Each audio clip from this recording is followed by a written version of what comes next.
नमस्ते, मी योगेश कुटे. लेट्सअप खबर बातमध्ये तुम्हा सर्वांचं पुन्हा एकदा स्वागत.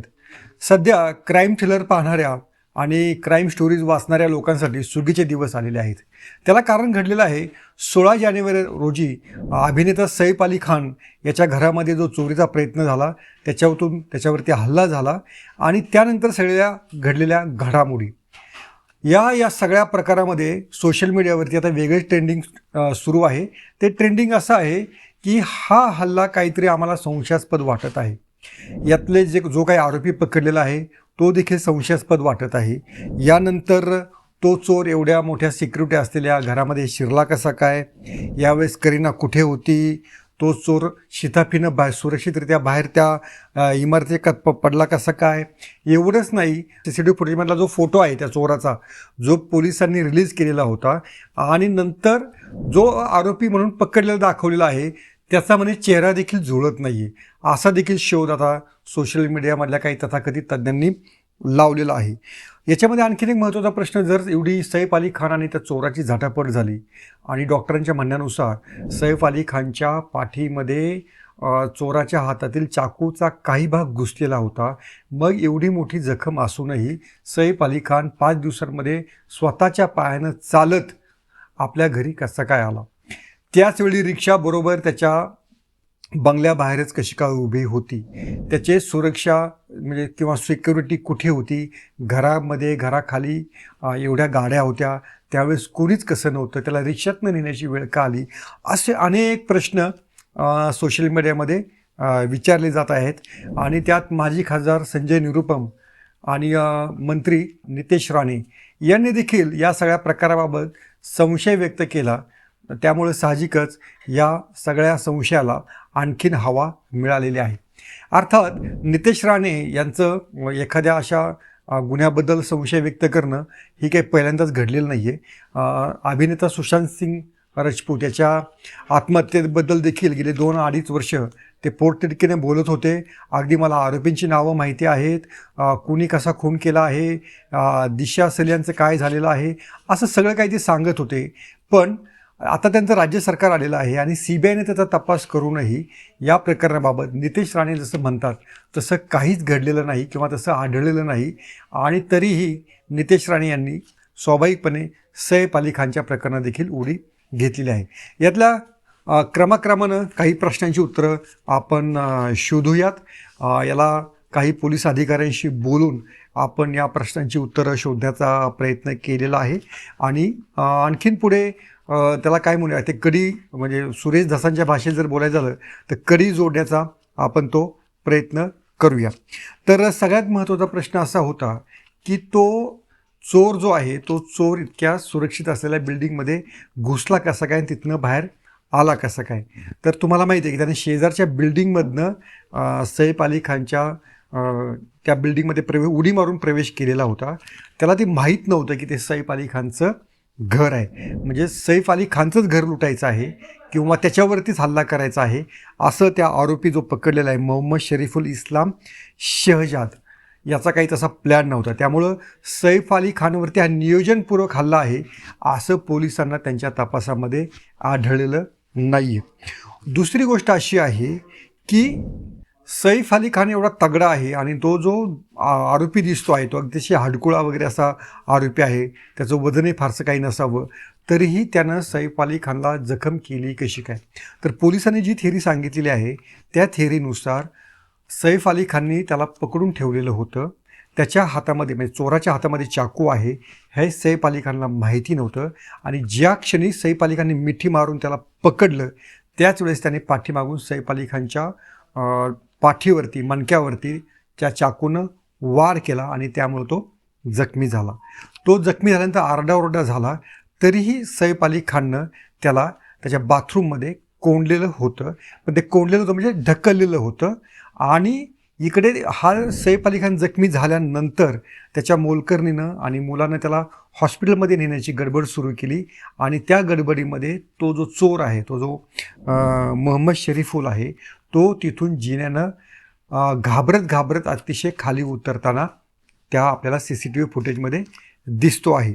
आता यातनं अनेकांनी असा शोध लावलेला आहे की ते CCTV फुटेज आहे त्याच्यामध्ये आम्हाला त्याची पत्नी जी आहे ती करीना दिसत नाही आहे.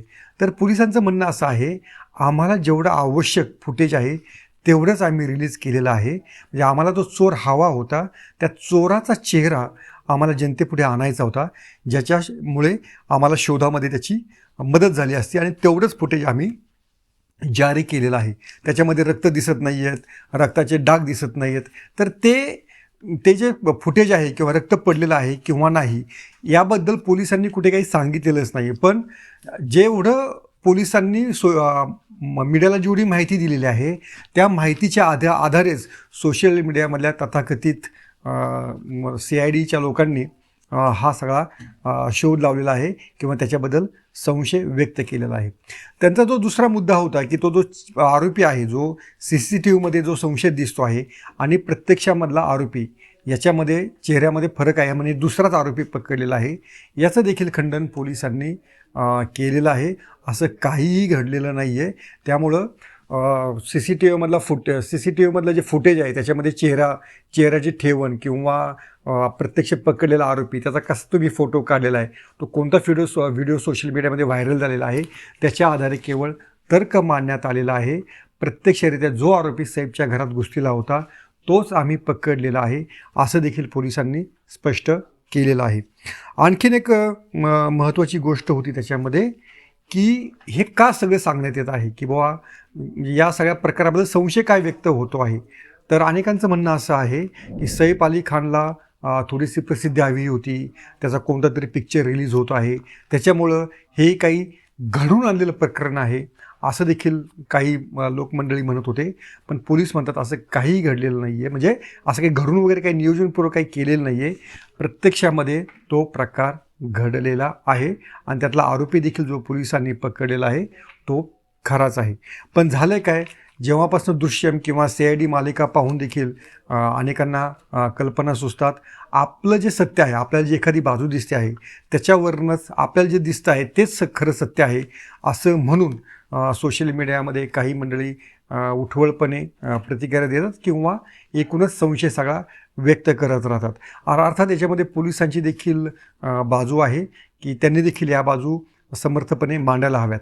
पण जेव्हा याबाबत मी पोलीस अधिकाऱ्यांशी बोललो तेव्हा त्यांचं म्हणणं असं होतं, काही बाबी उघड न करणे फार चांगलं असतं. कारण याच प्रकरणामधला किस्सा असा घडला की त्या आरोपीला पकडलं कसं याचा जो किस्सा आहे तो चुकून एका पोलीस अधिकाऱ्यानं इंडियन एक्सप्रेसला सांगितला, म्हणजे मीडियाला सांगितला.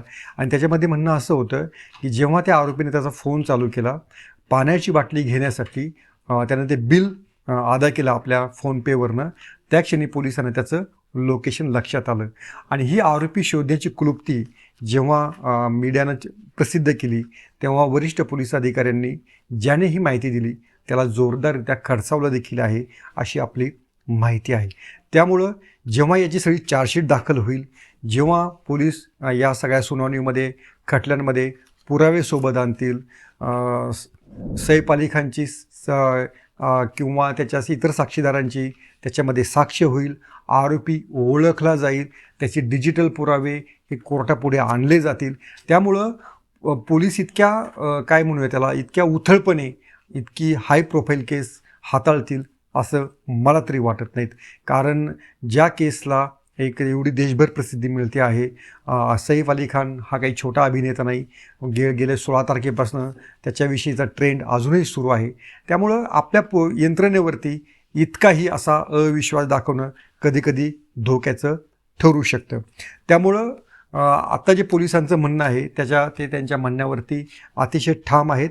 म्हणजे जे सोशल मीडियामधले तथाकथित ACP मंडळी, ACP प्रद्युम्न म्हणून जे काही पात्र CIDमधलं आहे त्या पद्धतीनं अतिशय अपुऱ्या माहितीवरती जे काही मत व्यक्त करत आहेत त्या मतामध्ये कोणतंही तथ्य नाही.